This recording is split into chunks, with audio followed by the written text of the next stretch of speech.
Okay, Richard, I will start with you. You've said in a previous interview that the key to getting a fair deal with Quebec on the Churchill Falls watershed and any further development on the 5 remaining rivers in Labrador is to work as equals. Well, partners. So if you are elected premier, how do you intend to make that happen? We spend a lot of time in this province, and I have been guilty of this myself, complaining about what Quebec and the federal government has done to us. But I think it's important to understand that while Newfoundland and Labrador feels abused by our relationship, Quebec has some very real grievances. Like what? When our grandparents were born, Newfoundland was still an independent dominion, its own country. The Labrador border had never been nailed down. So in 1922, Canada and Newfoundland agreed to bring the dispute to the UK Privy Council. There was no world court in those days. Now, the Newfoundlanders had always fished along the coast, but claimed it extended to the headlands of the rivers, hundreds of miles inland. Now, borders for states and sovereign countries in a mountainous area are usually set by watersheds, so a given country has full control of the river that flows from the mountains. If we're being honest, Quebec should have won that border dispute with Newfoundland handily. So why didn't they? Guilt. 2 of the 5 judges on the council were World War I vets. They saw firsthand what the Newfoundland regiment sacrificed. Not to mention, our country was the only colony that was forced to pay back its war debt to England. I believe it was some sort of penance on the part of the Brits, and Quebec has every right to feel raw about it. And I can guarantee that came into play during the negotiations of Churchill Falls. Surely, to God, you're not suggesting that we redraw the borderlines. No. What's done is done. Same goes for Churchill Falls. I just think it's time we all acknowledge each other's pain and move on. Leave the past behind.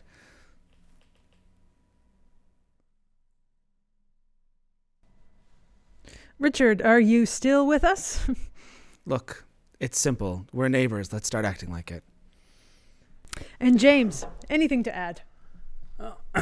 Usually, this is where I'd start pounding on the table and call Richard naive, but as much as it pains me to admit it, I think there might be an effective piece of policy somewhere in that madness.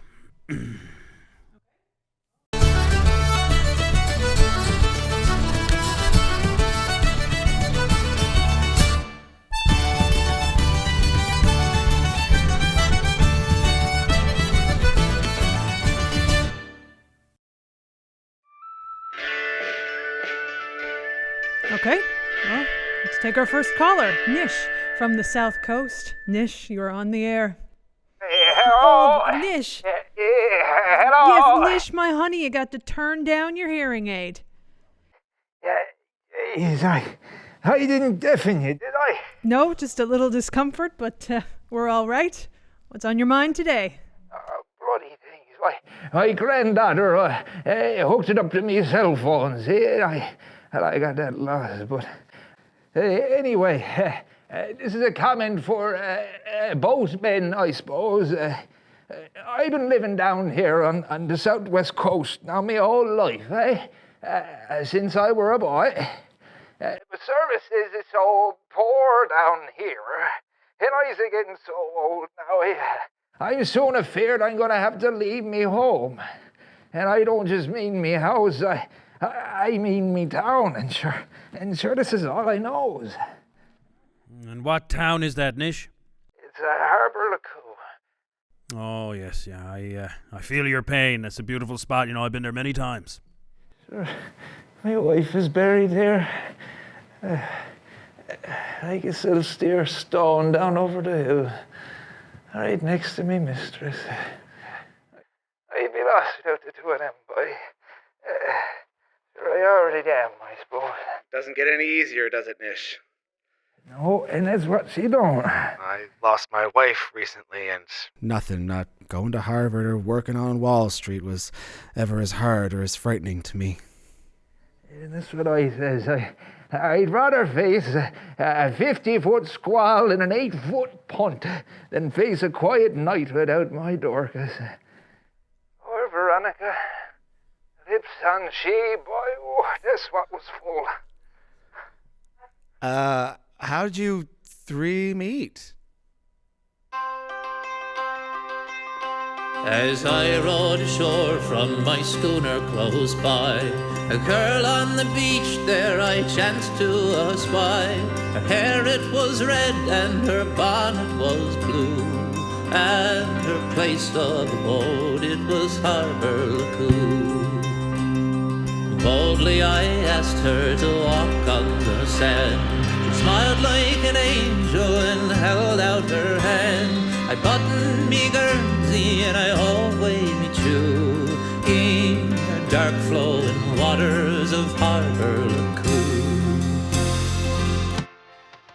One of the greatest challenges facing the government nation is going to be our aging population. I don't just mean our people, but our towns.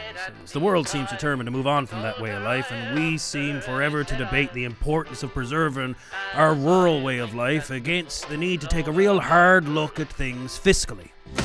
As we strode along at the close of the day, I thought of my wife who was home in Torbay.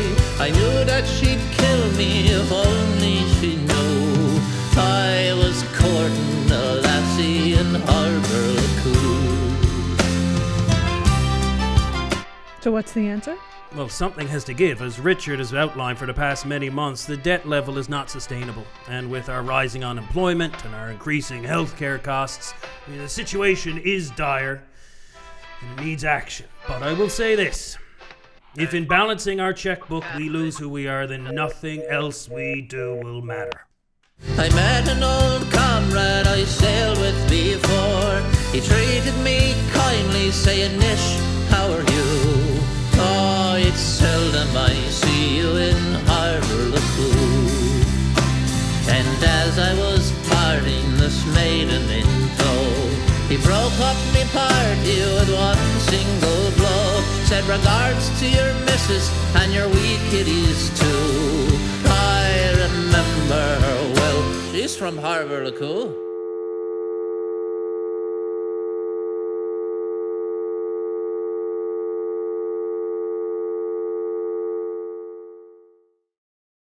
Jimmy, from Heart's Content, you are on the air. My heart's not very content here this July month. What's the trouble, Jimmy? Well, because of them, my girlfriend had to move up to Boston. Dem? Who's Dem? Politicians, boy. Anyway, I know she listens to your show, so I'd like to dedicate a song to her. Well, we're not exactly a music show, Jimmy. That's all right, maid. I'll sing it.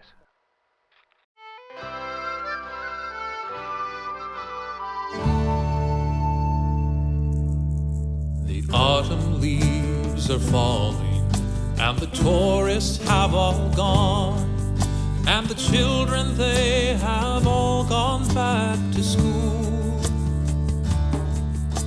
My life is as it was before. I work 8 hours a day, but the company's still making all the rules. There's a girl in Massachusetts, south of Boston town, she said, and her lovely face is with me all the day. Sure, I met her down in Old Trolley, golden hair upon her head, and I took her heart and she stole mine away. Goodbye, my Boston beauty, farewell, my Boston rose. Wait for you, I'll think of you. I couldn't agree with you more, Jimmy. Being an economy that has become very reliant on tourism does make things difficult in our new COVID reality. If we manage to get a handle on things and the vaccines are working, it would be good to start thinking of our island as more than just a summer destination. If I could interject there, we do have programs that have supported things like adventure tourism in the past. Programs, yes, but I wonder if the government can really claim to have supported them. What do you mean? Well, if I could use the tech startup industry as an example, the federal government has massive grants and bursaries available to these companies, but no real knowledge of how they really work or what they need to survive. They hand out money and then force them to have unrealistic targets so they can make a big flashy announcement about all the good they're doing for technology when All they've really done is add stress to the natural process of research and development. We need to stop using people's livelihoods and dreams as currency and start growing thriving businesses that can withstand any storm. Yep, thank you for your call, Jimmy. If all goes well with getting the tourist economy up and running, hopefully your girlfriend will find her way back home from Boston. Margot from the Goulds, the time is yours. Oh, what are you at the day, me lover? We're just hosting a radio show. What are you at? I'm up to me fulcrum and shit here now. Your fulcrum? Me bendy bit. Me elbow, mate. Excuse me? Do the crowd out in Cornerbrook not speak English or something? Do you have a question for us? For you or the universe? For us, the candidates. Oh, yes. Either of ye know how in the hell anything we make here is meant to be cost effective. Sure, I'd have to charge $1 million just to make $1.50. And what is it you make, Margot?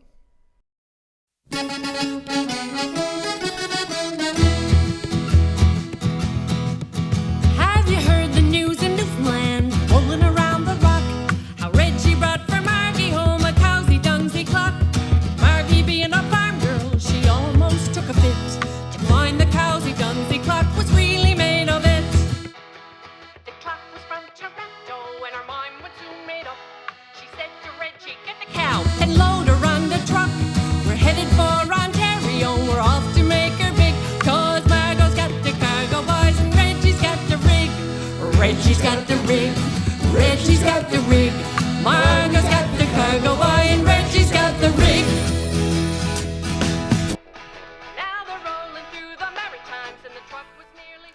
I understand your plight here, Margot. Shipping costs on delivering goods from the island portion of the province and all the dysfunction that comes with that. It's an ongoing problem, and there's no easy solution. Now when they got to Montreal, they missed the auto route, but they found that everyone in town was glad to help them out. The sooner you hit Toronto, they said, the sooner you'll make her big. Cause Margot's got the cargo by and Reggie's got the rig. Reggie's got the rig, Reggie's got the rig. Margot's got the cargo by and Reggie's got the rig. Yeah, what about the fixed link to Labrador that some politicians have campaigned for in the past? Wouldn't that help?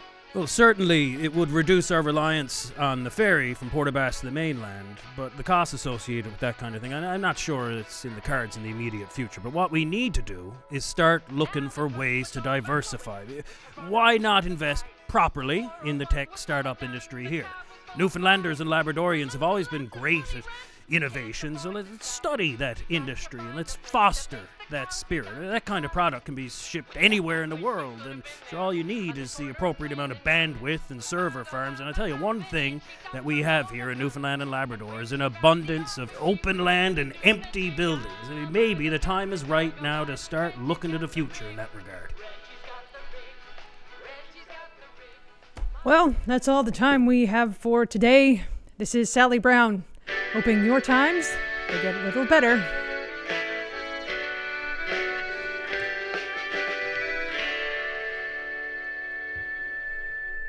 And we're clear. Well, gentlemen, that was downright civil. Yeah, I noticed that too.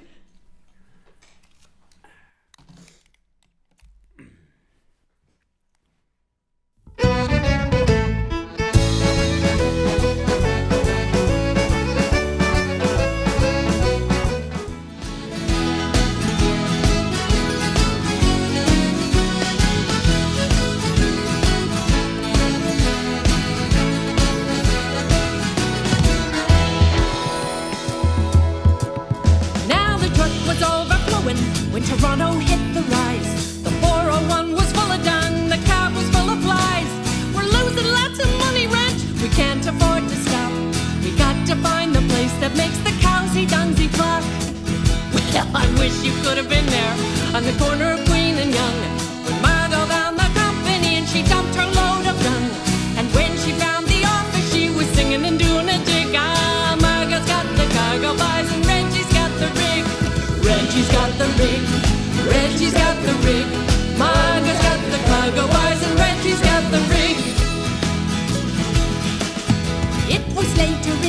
sickening when they heard from Mr. Judge.